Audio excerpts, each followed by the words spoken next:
lu ñuy wax rek ay sources lañ lay jox source te man sources yooyu pour man jàpp naa ne ce ne sont pas des sources fiables. kon yow li nga wax noonu su ma ko déggee mooy tribune kon. non c'est-à-dire que tribune ñoom mënuñu wax ne ils n'ont pas interrogé le général parce que ndey mbili gi tey mooy général bi nga mën a interroger mu wax la ci loolu leer wala nga gis ku ko fekkee un témoin mu ne la général bi léegi lii mais ñi koy cité yëpp je crois am na benn site xaw ma Afrique confidentielle je ne sais pas quoi. ñoom la ñu cité. moom la ñuy cité xam lu tax mais ñooñu ñuy cité les gens ne les connaissent même pas. te ñooñu bi ñu demee def gëstu xool ci kii bi fekk ñu fa dara ci site bi. mais moom laa la wax dama ne la chaque fois ñooñu dañ leen di cité à tort et à travers.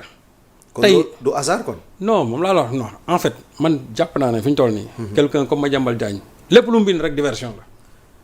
parce que xam nga Madiambal Diagne il est dans la diversion c'est-à-dire lu mu bind rek diversion la aujourd'hui c'est que le Sénégal dañu nekk ci yeneen priorité au moment où les gens sont actuellement dans les assises de la justice parce que moom assises de la justice yi dafa am lu mu ci wax. position bu leer la ci texte. daf ko suufantel mais terewul kàngaam yi dem nañ teew fa en masse et pourtant moom jàppoon na ne du yëfi dara mais gis na ne ña fa teew ay kàngam ñoo fa dem ñoo fa teew. kon Serigne Saliou nga baal ma def benn. digression bon ci waxtaan bi la bokk. kon damaa gis léegi ni ñoom le quotidien SN. ci seen compte suma juumul Facebook. bu ñu certifié sax. ñu bind ñu ne notre directeur de publication monsieur Mohamed Gueye. a reçu une convocation de la gendarmerie pour demain matin. Il se rendra à cette convocation. ñoom lii la ñu bind waa quotidien. waaw parce que Mohamed Gueye c'est lui le dir pub et je crois c'est lui aussi le signataire de article bi nga xam ne bind nañ ko ci. yaa ngi dégg Mohamed Gueye c'est lui c'est le dir pub.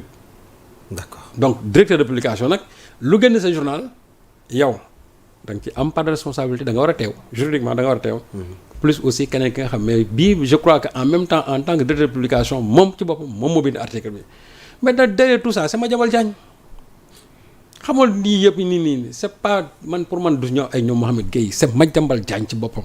kon il est toujours dans ses œuvres. non Madiambal Diagne la xam nga ne journal boobu lu fa génn yëpp c'est l'empreinte de Madiambal Diagne et li ma la wax rek naan la pour man c'est de la diversion au moment où on est dans d'autres priorités au moment où on commence à vouloir lancer les poursuites pour ñi nga xam ne dañoo def njombe ci réew mi au moment où on a soulevé la question foncière te moom ñu wax ko ñu taxal ko ci lu bëri léegi on veut divertir les Sénégalais ci affaire bii.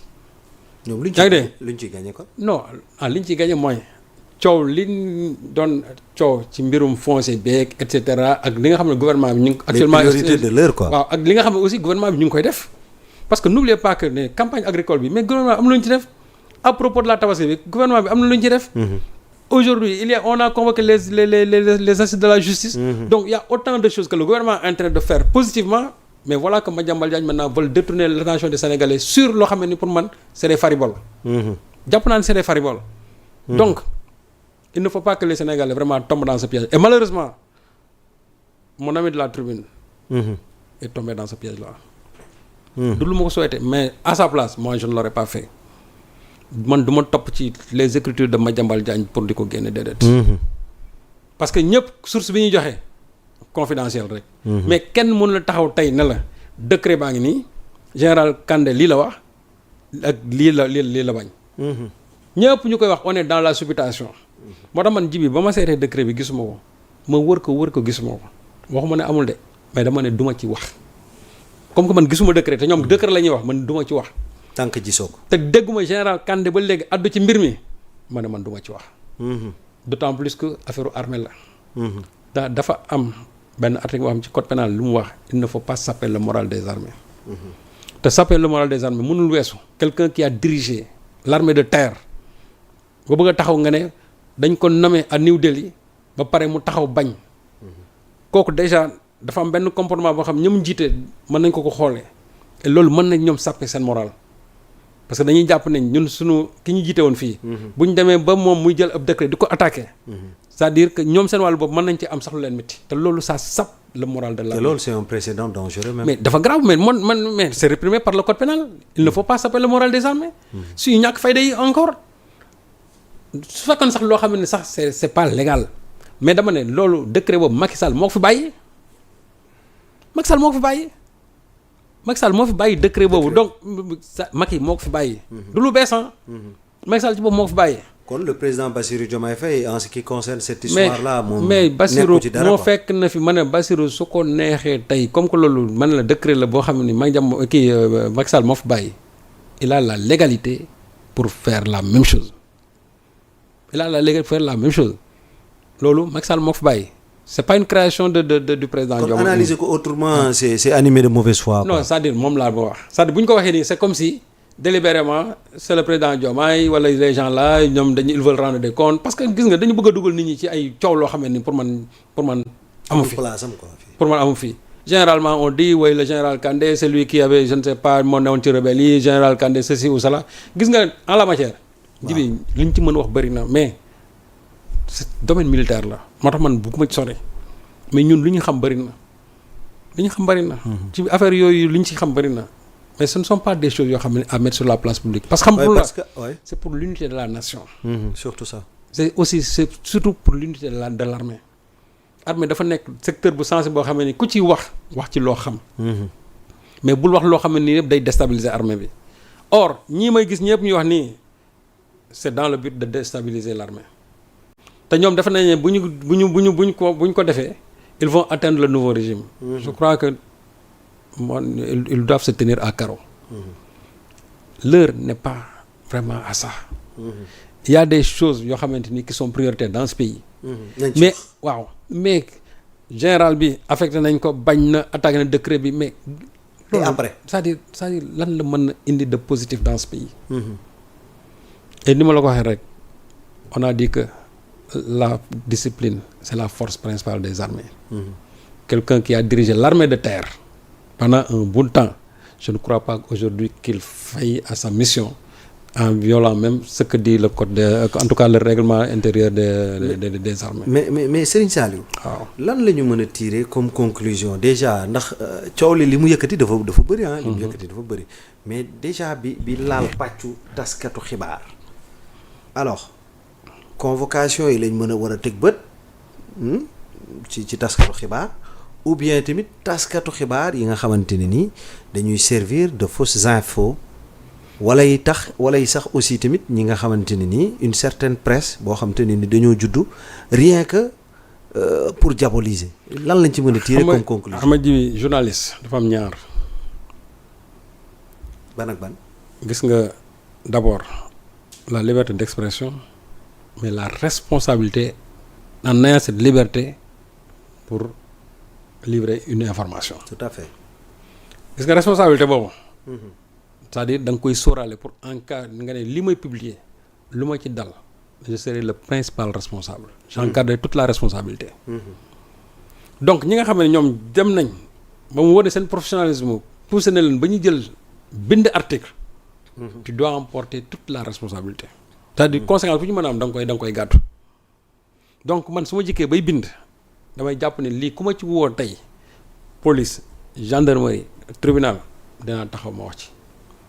La preuve l'année dernière à pareille heure c'était mon 2e ou 3e jour en prison te article yi nga xamante ne dañ ma ci interrogé woon bañ ma waxee dama ne non seulement du loo xamante ni man maa ko bind mais j'emporte la responsabilité parce que je suis le directeur de publication de ce journal. ba bi may dem prison loolu daf maa topp. donc ñi nga xamante aussi dañu bind buñ leen wooyee suñ ñëwee nañ jël l'entière responsabilité. man nag je ne vais pas dire que. woy ci site nangam laa ko jëlee wala et cetera parce que li ngay jëlee ci feneen da ngay garder responsabilité boobu c'est-à-dire du ma ko jiiñ ca ña ma ko jëlee déedéet parce que ña nga ko jëlee ñoom est-ce que saytu nañ information bi suñ ko saytul nga saytu ko. man bi ma déggee affaire bi booba léegi dama ne mbir mi tant que gisuma décret du ma ci wax tant que dégguma général Kandé wax ci du ma ci wax mais nag. ce ne sont pas des supputations par-ci par-là ni ñuy wax fii ay jël ay bribes d'information parce que simplement aussi je suis animé d'une certaine mauvaise foi que dinaa ci wax déedéet. man je regrette pour mon jeune frère Pape Moussa que j'aime bien et qui me donne beaucoup de considération. Pape Moussa Traoré. oui un gars je le connais très bien ce gosse-là je le connais bien donc je suis vraiment au regret de le voir aujourd'hui être traîné devant la gendarmerie ci affaire bii nga xamante ne pour man jàpp naa ne amul benn plus-value. c'est-à-dire pour l'information tout simplement des Sénégalais pour man amul benn plus-value non franchement c'est comme un fonctionnaire rek tey jibi bu ñu affecté na la fii nga taxaw nga ne tout simplement bëgguma wala bëgg naa jax na. mooy sa intérêt. tant que les gens sont dans la légalité pour man gisuma ci neen man kay fu man doon d'accord mooy. ñu ne ce n'est pas du tout légal. c'est-à-dire un officier général waruñu ko mën a jël yóbbu ko foofu mais dès l'instant que le décret dafa cibler les officiers généraux et en même temps les officiers supérieurs moom il a le rang d'un officier général donc war na koy mën a jël yóbbu ko foofu su fekkente ne la am na mais man ci li ma jàpp Serigne Saliou man ba léegi man jàpp naa ne ñii li ñu wax dara du ci dëkk surtout wanaa moom dama jamal moom jàppal ne moom lépp lu mu ci wax moom man du ma ko fulal du ma ko fay daal. Il a donné des informations récemment sur le foncier en disant que le président Diomaye lève le pied te doon dëgg. Il a livré des informations sur le PSE en disant que oui les comment dire le projet c'est un leurre te du dëgg. Et voilà encore une troisième fois. Finalement qui est Madiambal Diagne. kan mooy Madiambal en fait Madiambal lan la nekk ci réew mi quoi ba ñu bëgg a xam mooy kan. c'est un pilier du système qui est tombé.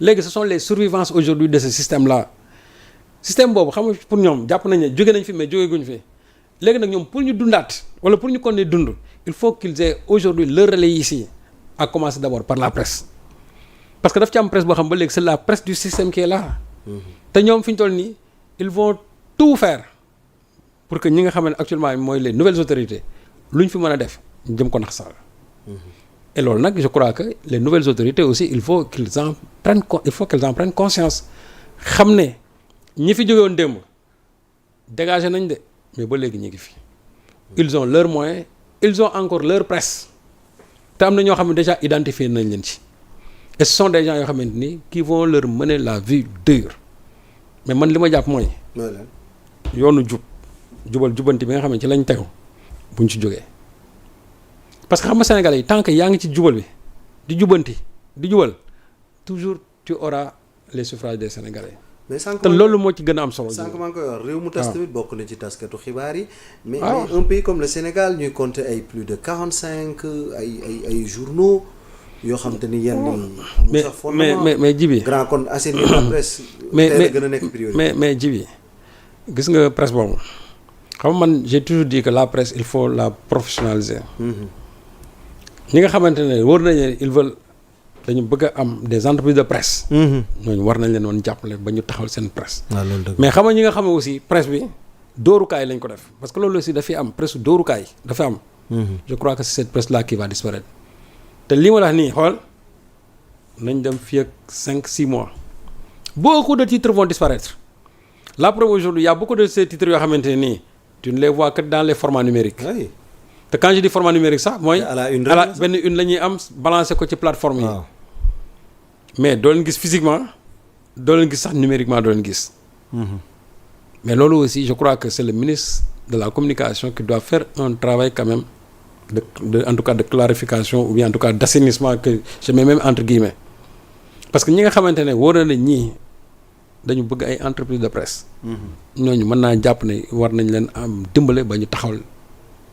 parce que ay nit ñoo fay liggéey dafa sutura mais ñi nga xamante ne amuñu c'est-à-dire rédaction virtuelle amuñu ko sax benn nit mooy créer benn titre woo ma sàmba fële ma dem ba fële parce que man ci biir presse laa ne xam naa aussi comment ça fonctionne fii am na ci ñoo bari ñoo xamante ni tey boo leen waxoon ban local ngeen nekk amuñu local boo leen waxoon fan ngeen ki amuñu ko boo leen waxoon génn leen seen ours wan leen ma 2-3 journalistes fii duñu ko génneel parce que dañuy toog des fois ñu ne diw soxla naa nangam wala defal ma titre lii defal ma lii et cetera ñu defal la nga def sa à la une parce que c'est comme ça que ça a fonctionné avec Macky Sall mais aujourd'hui Macky n'est plus là ça ne peut plus continuer Macky Sall il y en a ñoo xam ne ni ay une lañ doon jaay da ngay def sa benn une def ci kii tàgg ko kenn jaay sa une. mais loolu nag moo dakk. mais nag xam nga journalistes yi aussi. certains journalistes bien sûr. ñoom bu fekkente ne lañ daan am amatuñ ko.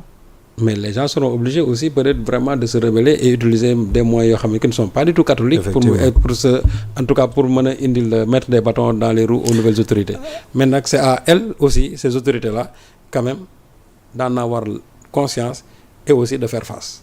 mais grand loo xalaat ci wàllu impôt gi lépp lu jëm ci koppar goo xam te ne ni patron de presse yi war nañ koo fay itam. waaw mais xam nga man. baal geeg ñàkk baal gi. man je suis dans le secteur muy néew muy bari c'est une mesure qui me concerne. muy néew muy bari c'est une mesure qui me concerne. sous le régime de Macky. même sous le régime de Wade. fii am na fi ay effacement fiscal yu bari fi am. waaw. c'est-à-dire en certainement presse bi charge yi mooy métti ñu baal leen. mais jibi yeneen secteurs yi tamit dañu am ay jafe-jafe ci fisc bi de. c'est-à-dire que dans ça il faut qu'on évite. c'est pas parce que nous sommes de la presse que nous ne devons pas aussi honorer nos charges fiscales. ah oui. parce que aussi bu ñu njëkkee ba am entreprise de presse je crois que war nga mën a faire face aussi ak lu mu mën a mettre nag à des charges fiscales. souvent nag duñ ko am xam lu tax. parce que aussi dans ce pays là aussi la presse ne nourrit pas son homme.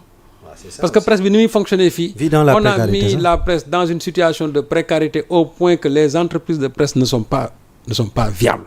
dëgg la parce que bu fekkoon aussi les entreprises étaient viables aujourd'hui les gens ne seraient pas en difficulté en tout cas n'auraient pas éprouvé de difficultés au niveau fiscal. c'est la réalité. mais li ko indi mooy c'est parce que attanuñu seen charges yi même les charges salariales attanuñ ko. boo ci bëggee teg impôt day métti. et c'est ça qui explique pourquoi ñoom chaque fois dañuy dem man nee naa leen il faut trouver quand même des solutions structurelles. mais pas des solutions conjoncturelles parce que boo ko baalee aussi c'est une solution conjoncturelle déwén bu fekkente ne tu ne poses pas c'est-à-dire tu ne le règles pas sous l'angle structurel le même problème va revenir ñu indiwaat ñu encore dans le statu quo ante nga dem gisaat autorités yi ñu baalaat leen. président bu loolu muy baale est-ce que sax loolu. moom la moom boo koy baale. je parle du président Macky Sall. mais voilà le problème. Est-ce que le président il est habilité. oui moom ci coobare boppam rek mu ne baal naa leen ko. loolu aussi lu ñu war a seetaat la parce que man je crois amoon naa ci benn je ne sais pas de xaw ma benn loi boo xamante ni où le président ne peut même pas le faire mais comme que ñun dañu nekk ci réew moo xam ne nii les présidents sont comme des monarques ñoom la neex def parce que fii ngay gisee président buy dox génn doxanto ay xaalis bu dul jeex président boobu moom am na sañ-sañ taxaw daan ne yéen ñi nga xamante ne yéen da ngeen a ñëw yore fisc baal nañ leen ko léegi nag maintenant revenir sur ce décret loolu dina poser problème. parce que déjà presse bi waxoon nañ leen ne du ngeen doon baal nañ leen ko. ñu dikkawaat ñu tegaat décret bi sur la table.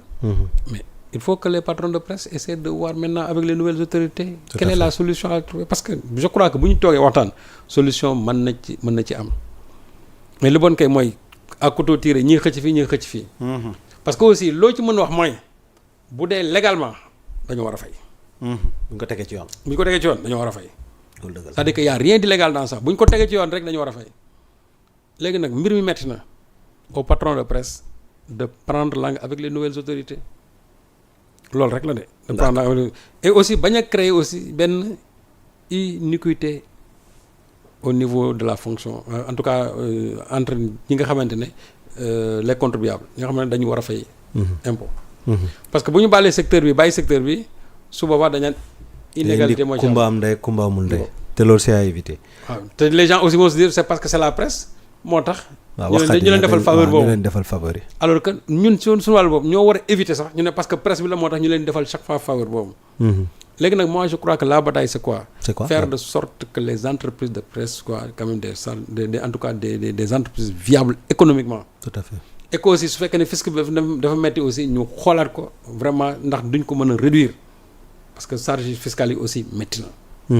man je crois que daal la bataille c'est assez. foofu la quoi mais su fekkente ne dañuy nar a bàyyi nii bu déwén jotaatee encore fisc bi dajaloowaat duñ ko mën a fay nga dem di ñaaniwaat encore j'ai dit que loolu mënul continuer il faut trouver une solution structurelle à ce problème-là au lieu quand même de s'en limiter à des solutions purement conjoncturelles. D'accord alors Serigne Saliou Gueye ci wàllu nomination yi suscité polémique bi moom est-ce que polémique la ndax dafa mel ni lu gars yi doon xaarandi la mooy nomination bu Mame Seydou Ndour contrôleur général nga xamante ne nii fi mu toll nii dénk nañu ko police mu wuutu kii di Seydou Bokar Yàgg yow personnellement loo xaarandi la woon. Peut-être que la personne en tant que telle mais Bokar Yàgg je m'attendais quand même à son remplacement. lu tax. mais Bokar Yàgg